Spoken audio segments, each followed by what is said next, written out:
Hi everybody, Havran here, and today, as you can see, I have an update from the DnD game.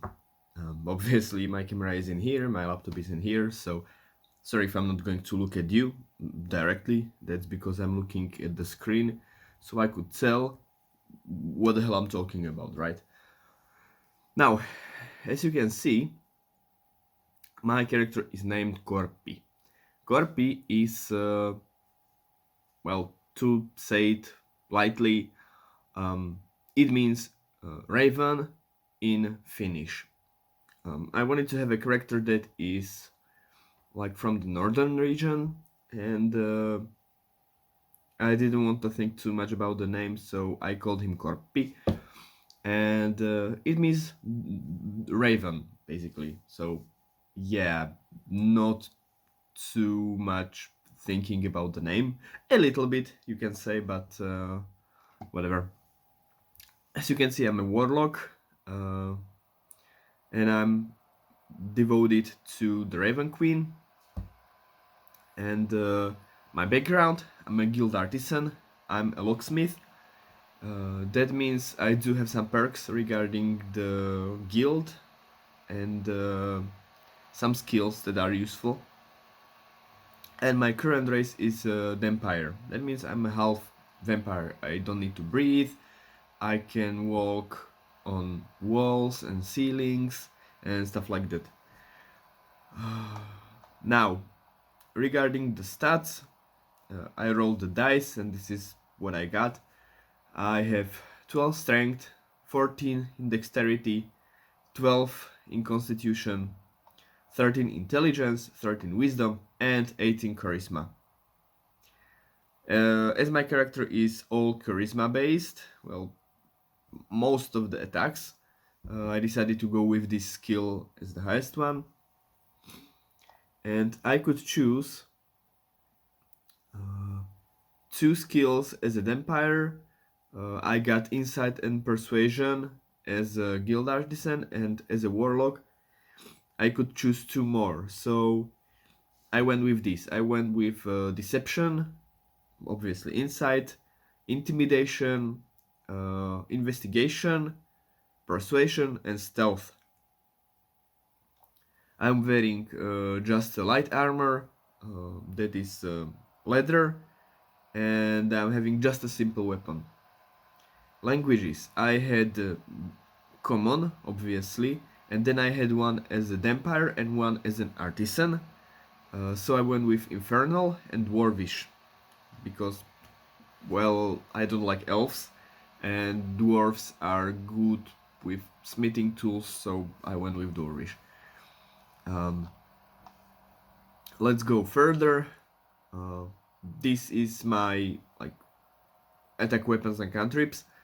Obviously, vampiric bite. Regarding the simple weapon, I went with the sickle. That's like a small version of a scythe. Um, I just like those weapons. I like being the Grim Reaper of the group, and because scythe is not a simple weapon, I went with the sickle. Obviously, Eldritch Blast, that's a signature weapon of any warlock, basically. Then I have two daggers and a light crossbow. 20 bolts for the crossbow. And you might ask why I need crossbow when I have Eldritch Blast, right? Eldritch Blast is up to 120 feet, as you can see, and light crossbow is easy target to 80, and then up to 320 with disadvantage, and over 320 it's a miss. So technically, I can shoot beyond 120 feet of Eldritch Blast with disadvantage. Um, might come useful sometime, might not. We will see. Features regarding the Warlock and my Sentinel Raven. Not gonna read those. I didn't choose them. I got them, right? So you can read it for yourself. But the features, personality traits and stuff I'm gonna go through. So, the personality trait, who am I as a character? I always want to know how things work and what makes people tick. I'm a snob who looks down on those who can't appreciate fine art. Yeah, so like in real life. Okay, ideals, aspiration. I work hard to be the best there is at my craft, and that comes very nicely with the snob in me. Bonds.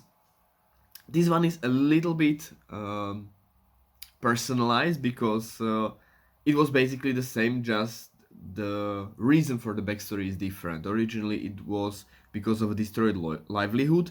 I went with this.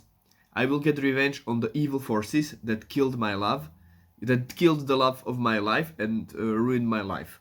Right?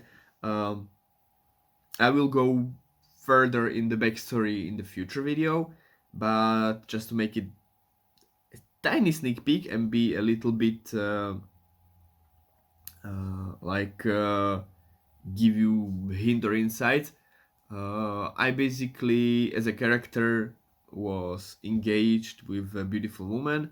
I was deceived by a succubus, and the love of my life tried to save me, and she was killed by the succubus. And basically, I couldn't handle the pain and threw myself off the bridge and was saved by the Raven Queen. So now, because of the unfinished ritual, I'm the succubus didn't finish because my love went there and it interrupted it, but then was killed. I'm a half vampire, a vampire, and because I was saved by the Raven Queen, I'm now a warlock. So that's the backstory, and that's the bond. I want to get revenge on the succubus and all the demonic forces and stuff like that. And flaws, I have because of this deception from the succubus. I'm quick to assume that someone is trying to cheat me. Basically, I have a trust issues, right?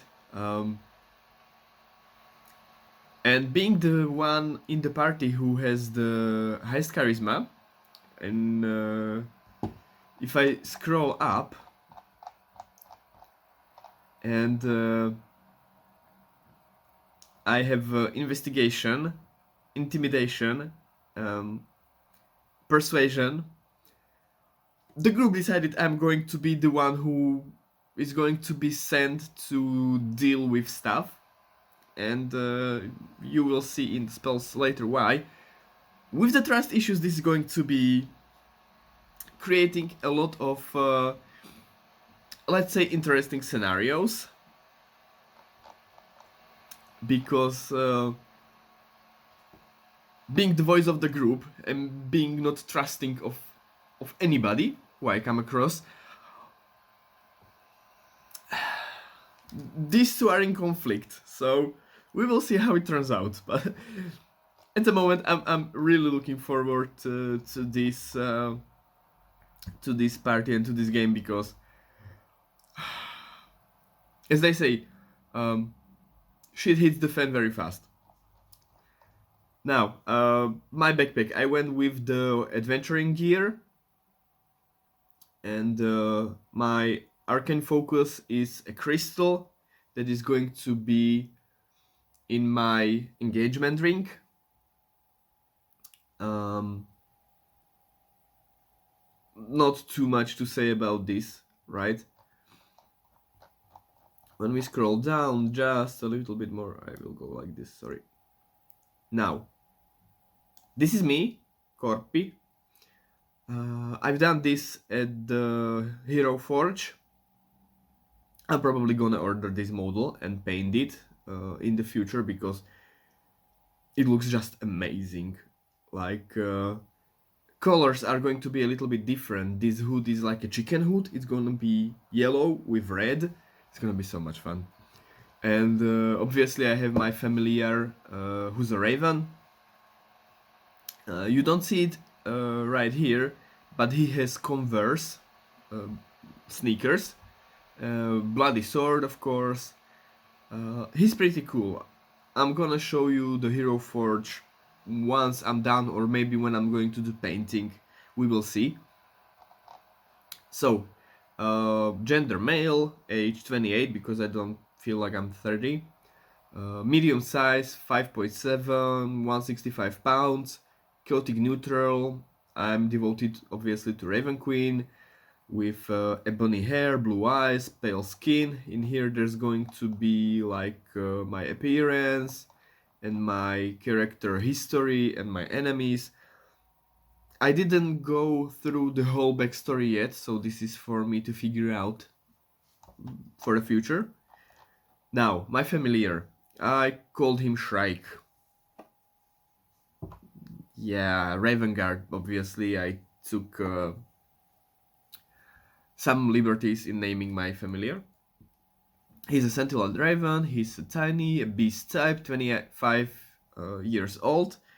What I didn't know that ravens can live up to like 70 or 80 years. So he's quite young, and um, he's gonna be fun.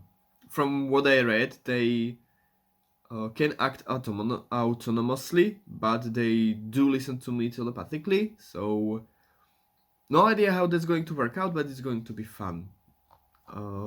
These are just stats. I didn't touch any of this. It was automatically generated, right?